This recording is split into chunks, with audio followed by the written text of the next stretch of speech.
You ever have one of those songs that just really sticks in your head and you can't get it out?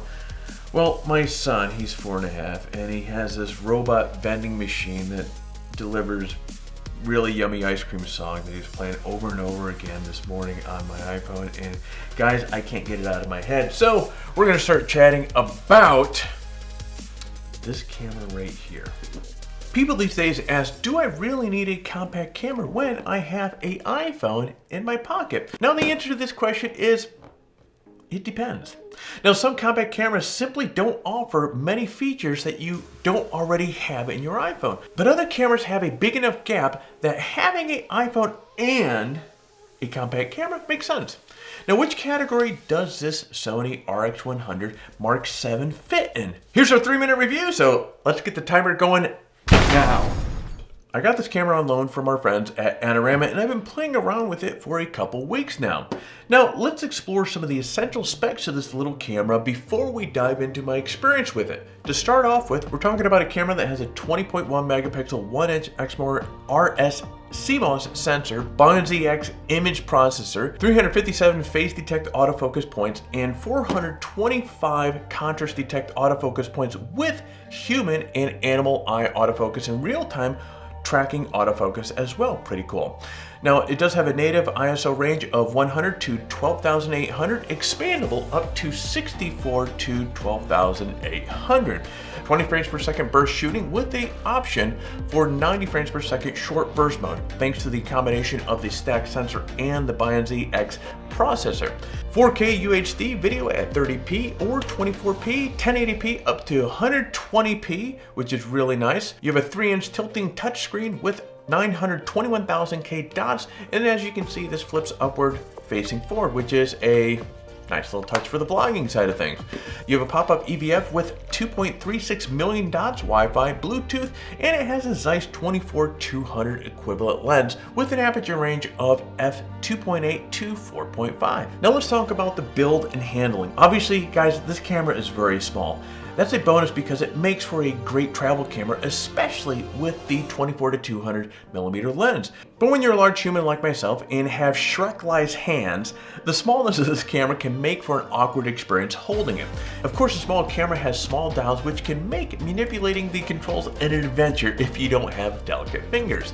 That being said, I've managed to work around those qualities and really enjoy shooting with this camera. Performance. Here's a few images that I've taken over the last few weeks. Now, when shooting at short or medium focal lengths, the image quality isn't bad at all. There's good detail, contrast, and color renderation, but as you can see, things get a little soft when fully zoomed. The real star of this camera is in terms of the performance is the autofocus system. The eye autofocus and real-time tracking autofocus are simply spectacular. Shooting video reveals very good quality footage. I was especially pleased with the very nice tight depth of field that you get at full zoom when recording video. It's really beautiful and cinematic look. Now, pros and cons. Now, I really appreciate that Sony finally added a 3.5mm jack for an external mic.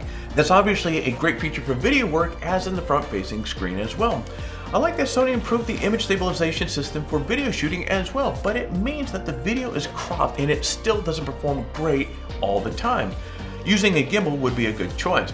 As I said earlier, the autofocus system is definitely a bonus, as is in the 4K UHD video shooting. Now there's little to no rolling shutter, and the image stabilization seems to work well with the combination of the digital optical corrections that it makes. On a downside, there is no hot shoe mount, so you have to find a workaround to mount the mic onto the camera. Additionally, there's a issue with the buffer. If it fills up, which isn't hard to do at 20 frames per second, you can't change the camera settings or zoom in on your photo when viewing them until the buffer clears.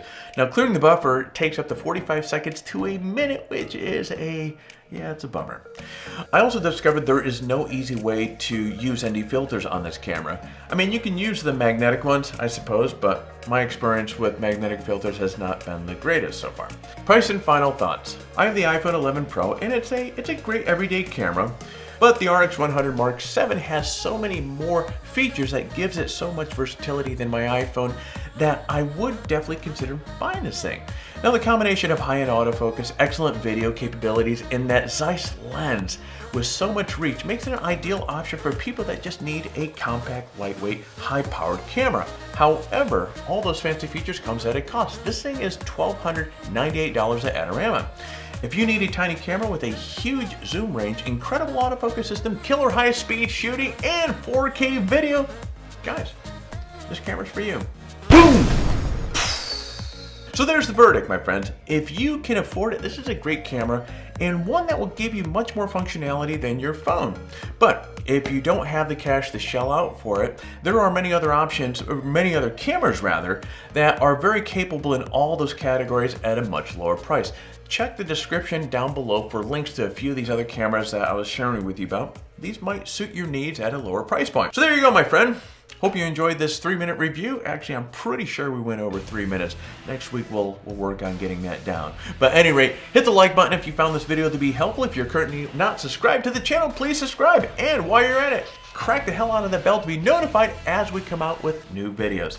All right, my friend, get out there and create your best shot. We'll see you soon.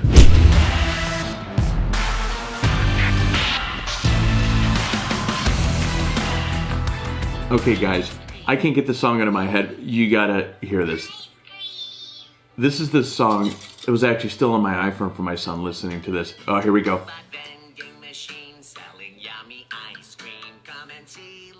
I feel like there needs to be a bouncing ball on the screen.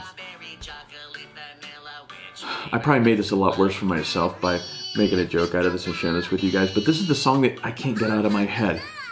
And I just made it worse because now, of course, okay, I'm going to spare you the rest. But as you can see, it's the same beat. It's kind of catchy, though. I don't know whether I'm going to listen to it in my car, but anyways. All right, guys, that's it.